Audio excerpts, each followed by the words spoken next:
Hi everyone, if you don't know me, I'm Elizabeth. I am a marine biologist based in the UK and I do some nature presenting and make my own kind of mini wildlife films. I have hundreds, literally hundreds of videos on my YouTube channel telling you how incredible and amazing UK sea life in particular is. And so I am absolutely over the moon and so excited that in a couple of minutes time, Wild Isles is starting. This is a big BBC production. We're talking Blue Planet scale things, focusing all on the incredible stuff that you find in the UK. So excited to see the incredible nature that lives in the UK. Hopefully some stuff that I've seen before, learn some new things, and also just see what I have been sharing on my YouTube channel about how awesome UK marine life is, how incredible the seas are and how we need to be more connected to it, which seems to be the point of this massive production of so much time and energy and effort from all these people, and I cannot wait to see it.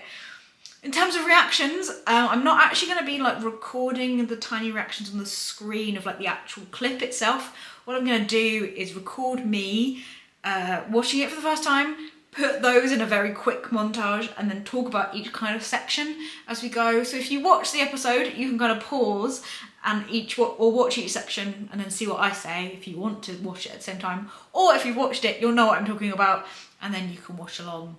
I'm talking very fast, I'm very excited, and it's starting in a minute. So let's get into it. A UK marine biologist reaction to Wild Isles. Let's go.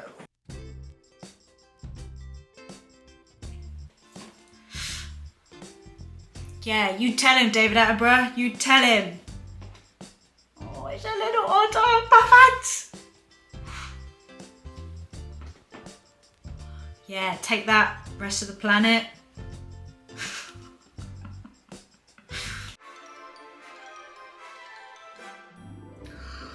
Oh, isn't that just the best view?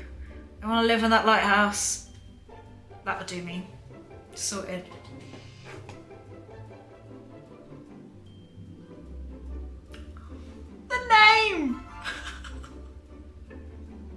That's the best name. I love that.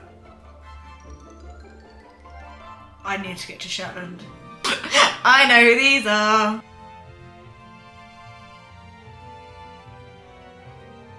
I mean, that's one way to get people hooked in, isn't it, to UK marine life, to start off with the killer whales. Uh-oh. Look, it's my beautiful, lovely rock pooling place. Barnacles! Barnacles. Look how close they get. I need to go there. I need to go there. You could literally see them on...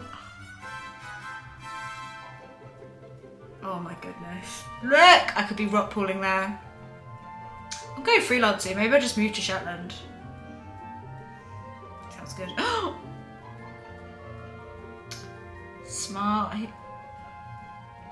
That's as close as you can get to the Jaws music without actually doing the Jaws music. That's like, that's the orca equivalent of Jaws.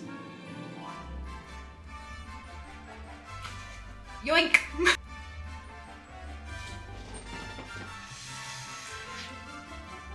Yeah.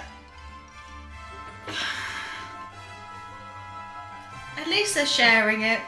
No food waste in killer whales. Good to know.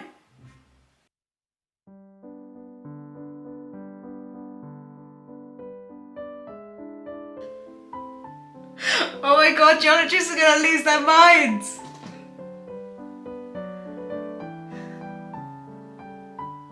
We're like 2 seconds in and they're already like pro go for the rocks.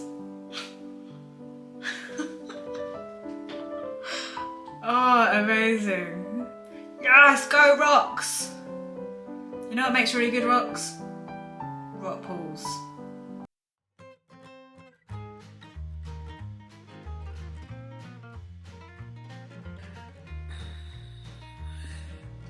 Come on. Can you imagine the wildlife camera person that got that shot? They just must be there being like, but like really quietly. Those little babies, they're so cute. Should we do a counter at how many times that we say that like UK wildlife used to be amazing and now it's bad. What are we up to, like 2? It'd be a great drinking game. You'd be on the floor. Not condoning excessive drinking. Have some squash instead. You'd be very hydrated. 3? Oh, I know some people that are just gonna like go crazy over the bumblebees. Made for high-speed cameras. Look at that shot! Oh my god! Bridgerton of the wildlife world. What's that name? Someone hasn't done a stand-up comedy routine about this flower yet.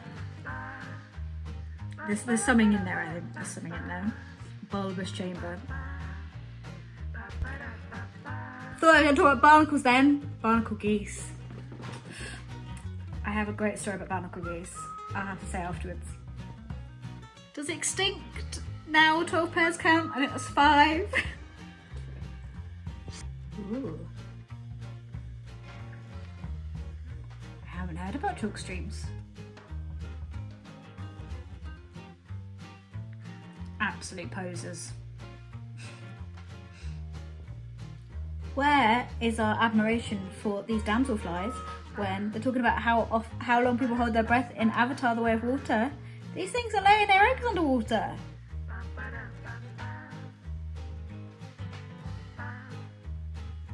What a drone shot. That is so fun. Look at the coasts. Yes, look at the coasts. Oh my goodness, look at all those birds and fishies. Bass Rock! I seen that! See that? I live near that. It literally turns white every summer because of how many birds are there. It's like a different colour the rest of the year. That's so cool! Amazing. I've actually got a video coming out soon about Isle of May, which is next to Bass Rock. I bet it stinks though. The Isle of May smells so bad. I mean, that's not the important bit, but I bet it stinks. Where are they going? I mean, that's like some of the best nature shots ever. It's a big bit of fish. Sand eels? Sand eels. It's gonna be sand eels. Yes. Oh, I could say so much about sand eels. They're so important.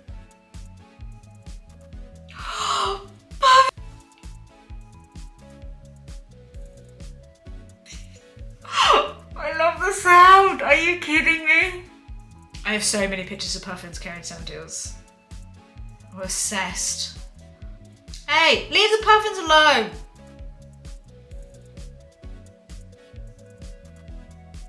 Black-headed gull. I like it when they're called what they look like.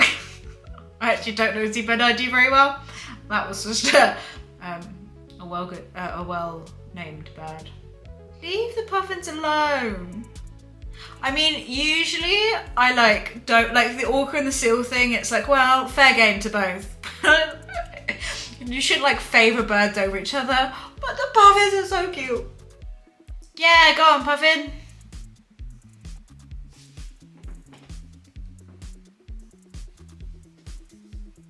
What's the sound? Oh, they're so curious. Oh, I bet one jumps his head. Skomer. Yes, I've been to the Skomer Island. It's amazing. What's that, 6? 7? I've lost count. Yeah. Little hop.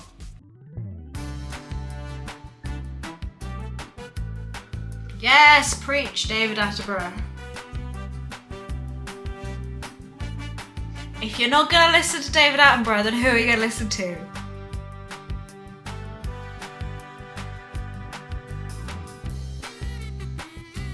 The shots are amazing. That's what I want to say. I think we underestimate as well, how much technology and human creativity is like coming hand in hand, which just makes incredible shots. Like we're getting high-speed cameras. They must, I mean, I don't know, but they must have filmed the orcas like with a drone underwater, because they're evil. I mean, they're so evil in like the best way, in that they are predators that are there to eat mammal things that we are, and so it's never recommended to get in the water with an orca. So I don't know how they did that. I'm very intrigued. And like drones in the footage in the air, but like it's just a creative way that like technology is helping us share with like such wider audiences the incredible stuff that you would be able to see unless you were like standing on top of a cliff in Shetland, and you'd never be able to see the underwater stuff. I think I love that. I completely geek out over camera equipment and seeing stuff filmed, and like luckily enough in like the last year in particular, I've got to kind of go behind the scenes of like TV kind of shoots and see what goes into like the different takes and nature filming and capturing different things. And so I feel like this is just like extra amazing to me to be able to like watch and see that. I really loved this episode for feeling like how incredible it is. I did make the joke running all the way through saying, you know, that 7 times that we've not 7 or 8 times we've decimated populations of thing. I mean, that's the reality. That just is the reality of what it is in the UK. And it's great that people are being told, because we need to know. And I think they did a really good thing about like mixing the tone. So what I do on my channel as a huge ocean optimism is what I try and do. I try and make people fall a little bit more in love with the ocean. And then once you realise how awesome it is, it makes it easier to kind of makes ways to help protect it, which is I think exactly kind of the tone that they're going for in this, which is really good. But it is telling you the facts as well. I will say it can feel overwhelmed. If you watch this stuff and you feel overwhelmed because you're being chucked with all these facts about how bad it is, there are ways that we can help and can fix it. And also what I kind of say to people is, the more knowledge we have and the more confidence we have to use our voices to stand up for nature that doesn't have a voice, the more difference that's going to make. And it's going to have a trickle effect. If we can keep talking about this, if we can keep pushing for action, then that will rise, or you hope it will rise, up to the levels and say in governance that we can put measures in place to help stop this. There are plenty of examples of that actually happening and starting to come into effect. It's not something I'll include in this video because it would be something I wanted to get right and go in detail with, but I will put that on my list of things to come out with in videos in the next couple of like months or something. Like examples of how you can use your voice and feel more empowered to go and make different actions, and how that's actually had an effect, because there are plenty of examples of it. It's so cool going on like Twitter and social media right now, because a lot of people I follow on Twitter, I might not know them, but like that marine and nature community of filmmaker people are like tweeting about it and saying they're involved, and I had no idea, and it's just a really amazing, lovely space to kind of be in, to see all that hard work. So just as this is the first episode, and I'll probably say this in my reaction videos to every episode, thank you all for your hard work. That was an incredible episode. I think this is such an important topic, so close to my heart, and I think you have all done it such amazing justice that I think this will be something that people will be talking about for years and years to come, and something that will really help people get involved. So thank you. It's so cool to see so many places that I have been in this. Like usually you're like, oh, I want to go there. And I do desperately want to go to Shetland. Anyone want to get me to Shetland, I will do training, freelance things. I'm going freelance soon. Please let me come to Shetland. Please. I want to see the cool stuff. Look how much rock pooling is up there. Oh my God. But I've been to like, I've gone to the Isle of May, which is right next to Bass Rock. I see Bass Rock all the time because I don't live that far away from it. It's less than like, I think like an hour from me. I've been on Skomer and seen those puffins, which is unbelievably cool. Come from Kent, chalk, Dovery bits, no idea about chalk streams. Great to know about that. I'm trying to think, where else have I been on that?